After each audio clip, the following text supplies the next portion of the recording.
지금부터 4월 5일 정려주일, 순환주일 예배를 우리 하나님 앞에 올려드리겠습니다. 앞에서 가고 뒤에서 따르는 자들이 소리지르 이르되 호산나 찬송하리로다. 주의 이름으로 오시는 이여 찬송하리로다. 오는 우리 조상 다윗의 나라여 높은 곳에서 호산나 하더라. 아멘. 호산나. 만왕의 왕으로 오시는 주님을 찬양합니다. 그 옛날 이스라엘 백성들이 종려나무 가지를 흔들며 우리 예수님을 환영하셨듯이, 그렇게 환영하였듯이 저희들도 온몸과 마음으로 기뻐 찬양하며 주님을 영접합니다. 주 예수님, 낮고 천한 우리에게 다가오셔서 우리의 몸과 마음과 삶을 다스려 주옵소서. 십자가를 향해 용감하게 나아가는 예수님을 본받아 우리도 진리와 복음을 위해 용감하게 나아가게 하시고, 나귀를 타신 주님의 겸손한 모습을 따라서 우리도 서로 섬기며 사랑하며 살게 하여 주옵소서. 오늘도 주님의 발자취를 따라 찬송하며 따르기를 원하오며 우리 주 예수 그리스도의 이름으로 기원하옵나이다. 아멘. 찬송가 15장 찬송합니다.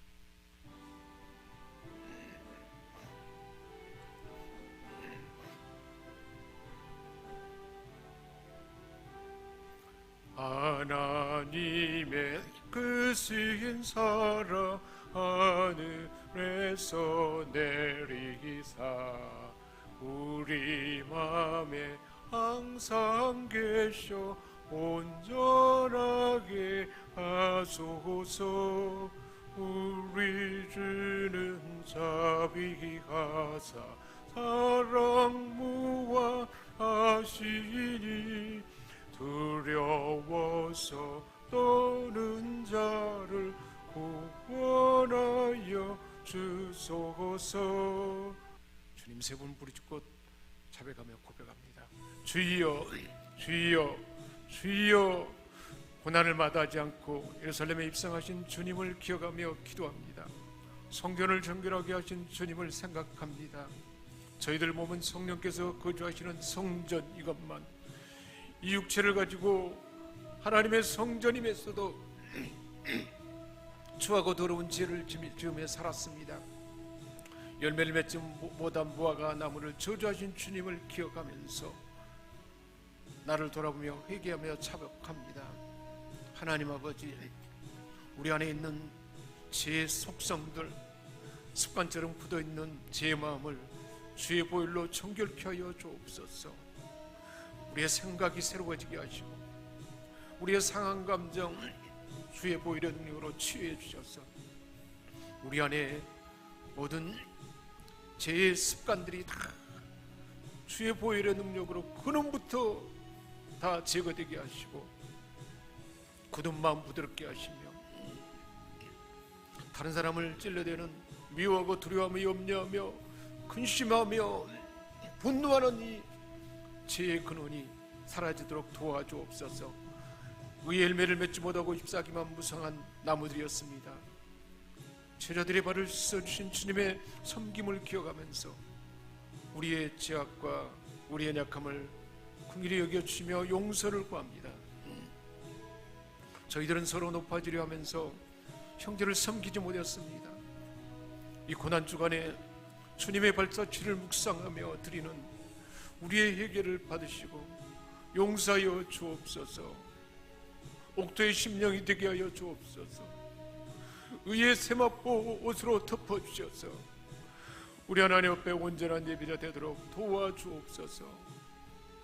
우리 모두에게 새 은혜를 주시고 우리의 마음이 열려지게 하시고 영의 눈이 열려주시고 하나님 앞에 기쁨을 드리는 영광을 올려드리는 예배자 되도록 도와주옵소서.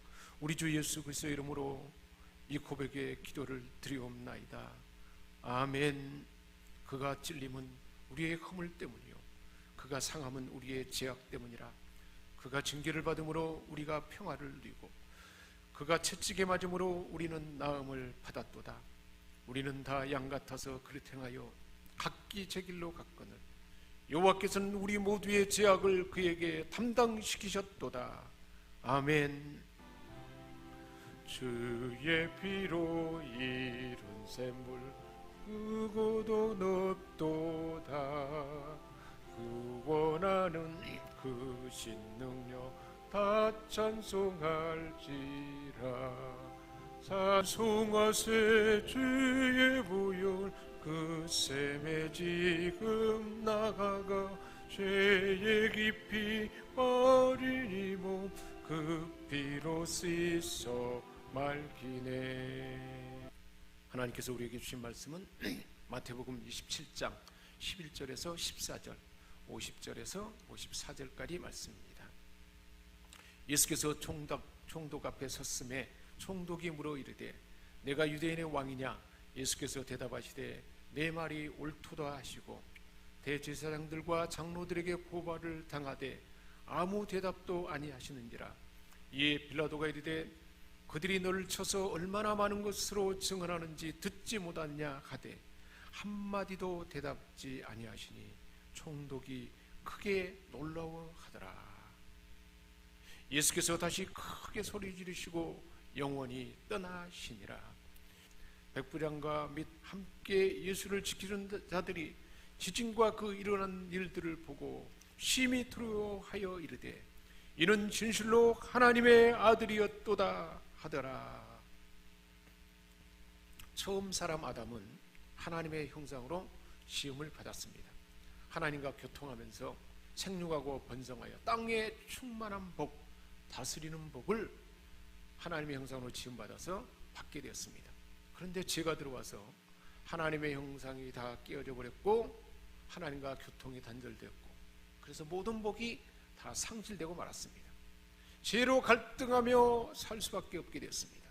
사단의 권세 아래 죄의 노예, 습관의 노예, 욕망의 노예, 사탄의 노예가 되고 말았습니다.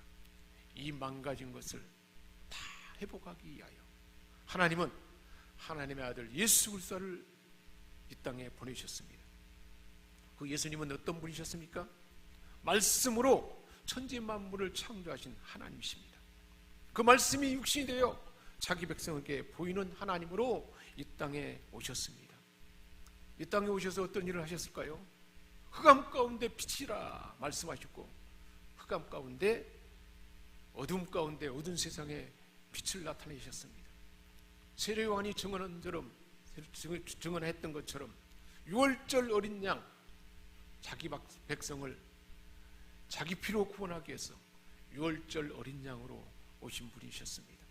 죄로 인해서 넘어질 수밖에 없는 사단의 시험을 이기는 것을 공생의 첫 시작 때 광야에 들어가서 40일 동안 굶주린 가운데 시험을 받게 됐지만 첫 번째 아담은 지고 넘어졌지만 두 번째 아담인 하나님의 아들 예수님은 이기셨고 예수 그리스도로 인해서 시험을 이기고 죄와 사단의 권세를 이기시는 것을 친히 보여주셨습니다.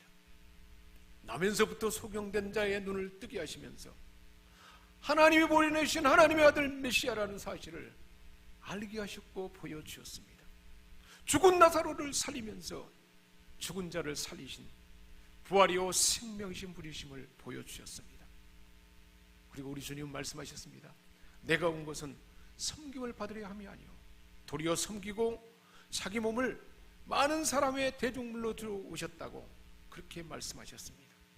자신의 역할을 하늘의 미랄이 땅에 떨어져 죽음으로 많은 열매를 맺게 하는 것이라 그렇게 말씀하셨고 그 일을 이루셨던 것입니다.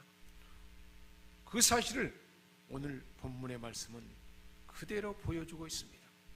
창조주 하나님, 소경의 눈을 뜨게 하신 메시아이신 하나님의 아들, 죽은 자를 살리신 하나님이 지금 어떤 일을 당하고 계신가요?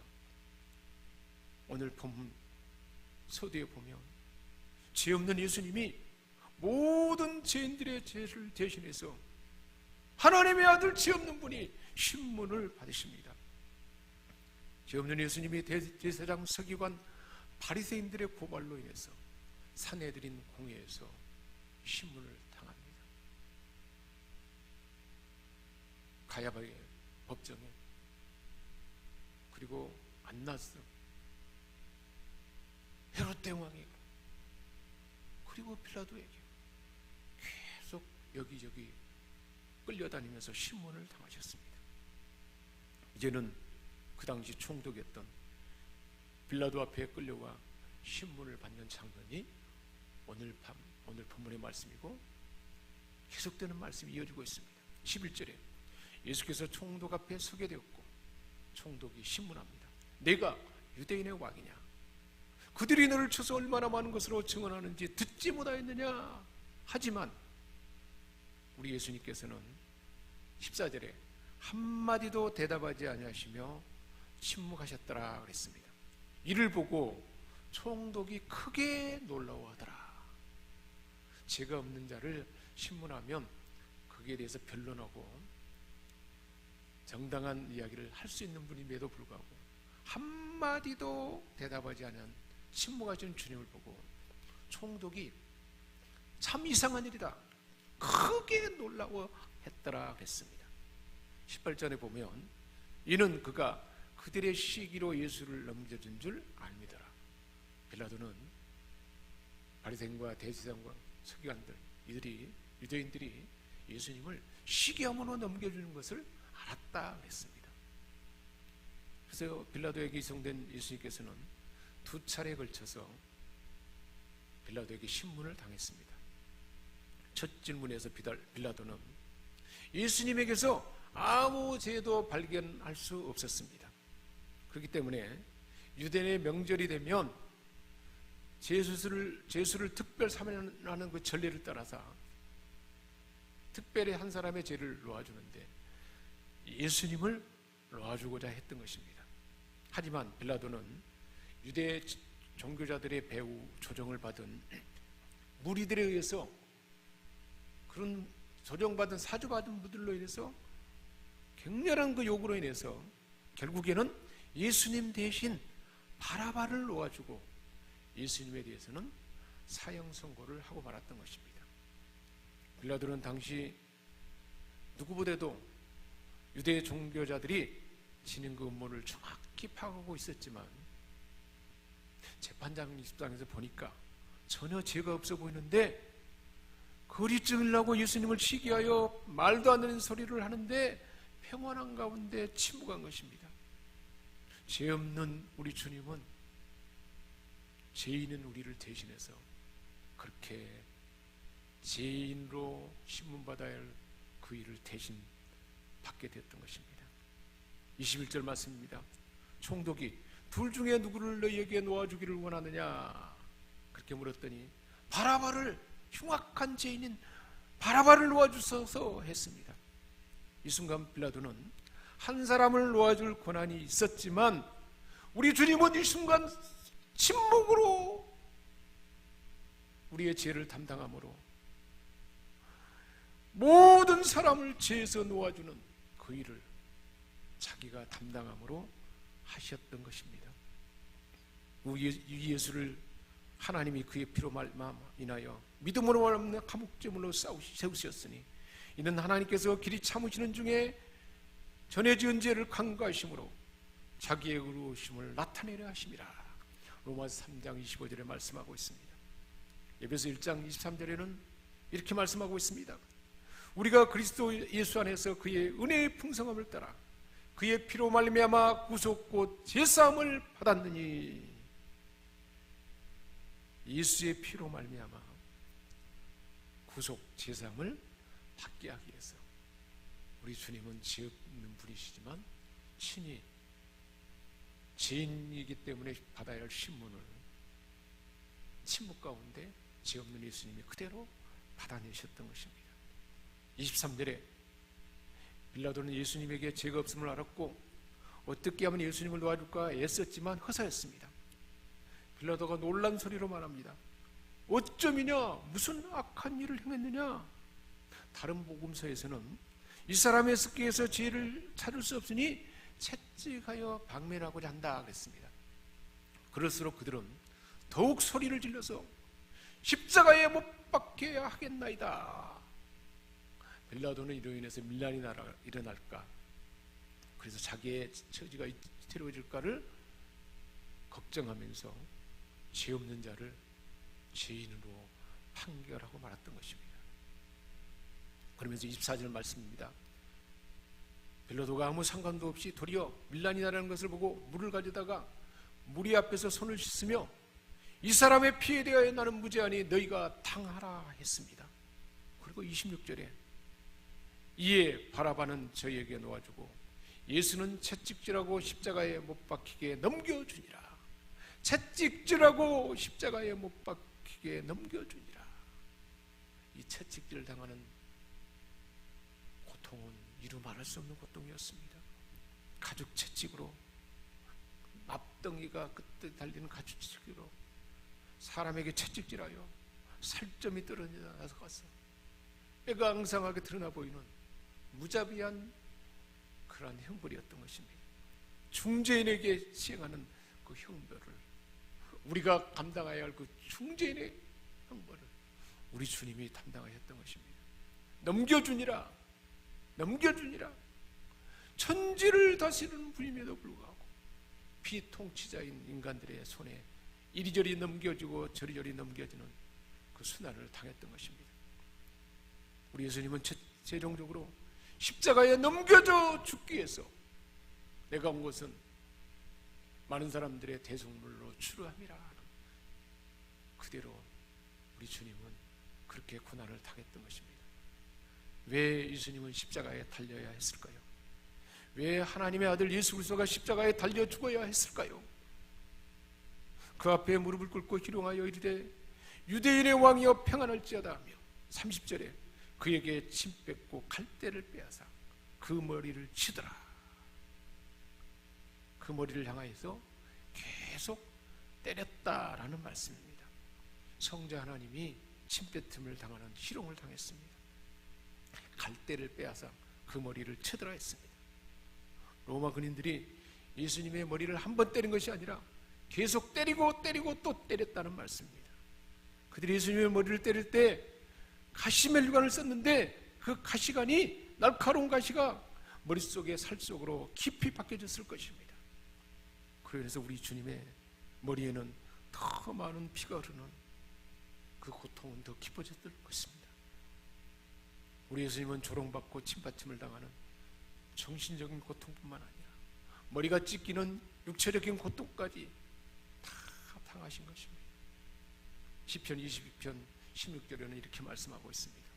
개들이 나를 에워쌌으며 악한 무리가 나를 둘러 내 수족을 찔렀나이다.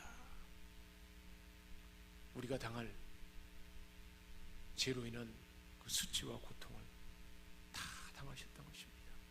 사랑하는 여러분, 가시멜관을 쓰고 그 머리를 갈대로 쳤다 했습니다. 그 당시 그 갈대는 매우 단단한 갈대라고 합니다.